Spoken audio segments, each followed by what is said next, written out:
Assalamualaikum, bikin bolu kojo yuk pakai tepung ekonomis ala dapur Itayudis, tepung praktis membuat bolu kojo.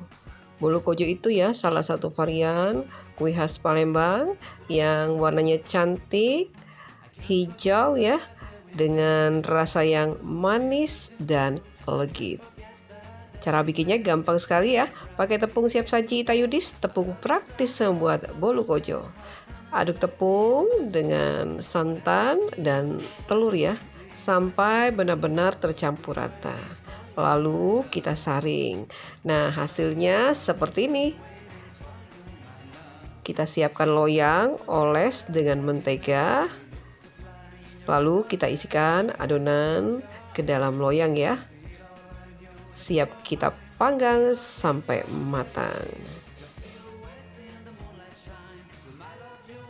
Bolu kojo siap dinikmatin, praktis dan lemanian.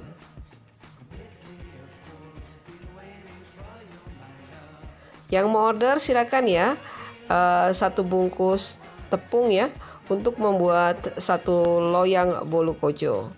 Harganya 50.000. Minimal order 2 bungkus tepungnya ya.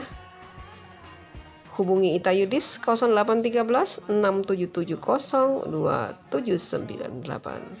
Salam bolu kojo wong Palembang, memang manis, legit dan lemak nian.